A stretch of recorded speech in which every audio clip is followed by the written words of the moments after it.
لله الذي أبدع الأفلاك والأرضين، والصلاة على من كان نبيا وآدم بين الماء والطين، وعلى آله وأصحابه أجمعين. أما بعد، فأعوذ بالله من الشيطان الرجيم. بسم الله الرحمن الرحيم. يرفع الله الذين آمنوا منكم والذين أوتوا العلم درجات.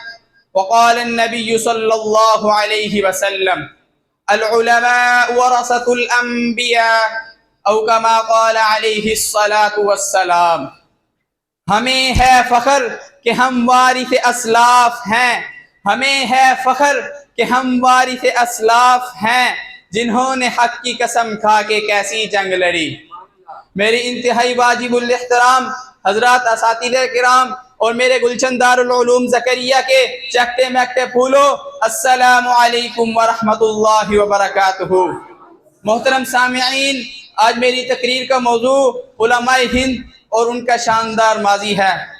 معزز سامعین، ہندوستان کی سرزمین نہ صرف جغرافیائی لحاظ سے وسیع اور زرخیز ہے بلکہ دینی، علمی اور روحانی اعتبار سے بھی ایک عظیم ورثہ رکھتی ہے. یہاں کے علماء نے صدیوں تک دین اسلام کی حفاظت، اشاعت اور خدمت میں ایسی قربانیاں پیش کی ہیں جو تاریخ کے روشن باب ہیں. اگر آج ہم آزاد فضا میں سانس لے رہے ہیں، مدارس کی گھنٹیاں بج رہی ہیں، مساجد میں اذانیں گونج رہی ہیں اور قرآن کریم ہمارے گھروں میں پڑھا جا رہا ہے، تو اس کے پیچھے ہمارے اکابر کی انتھک محنت، قربانیاں اور جہد مسلسل شامل ہے.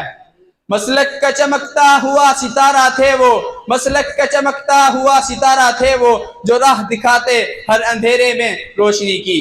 بر صغیر میں اسلام کی آمد کے بعد یہاں کے علماء نے نہ صرف دین کو سمجھا بلکہ اس کی تبلیغ کو اپنی زندگی کا مقصد بنایا. خواجہ معین الدین چشتی، علی حجویری، نظام الدین اولیاء رحمہ اللہ جیسے بزرگوں نے محبت، اخلاص اور خدمت خلق کے ذریعے لوگوں کے دلوں کو فتح کیا. یہ وہ زمانہ تھا جب ہندوستان کے کونے کونے میں علم و عرفان کی محفل عبادت تھی اور مدارس میں قرآن و حدیث کی شمع جلتی تھی. تصوف و فلسفہ کے راہی فکر کے عاشق تھے وہ، تصوف و فلسفہ کے راہی فکر کے عاشق تھے وہ، ہر درد میں شریک ہر غم میں خاصی تھے وہ. محترم سامعین، مغلیہ سلطنت میں علماء کو خاص مقام حاصل تھا. شاہ ولی اللہ دہلوی رحمہ اللہ جیسے مفکر اور مصلح نے دین کی تجدید اور معاشرتی اصلاح کا بیڑا اٹھایا. ان کے علمی خانوادے نے قرآن و حدیث کی تدریس، فقہ کی ترویج اور امت کی فکری رہنمائی میں بے مثال خدمات انجام دی. دلوں کو جوڑنے والے امن کے سفیر تھے، دلوں کو جوڑنے والے امن کے سفیر تھے.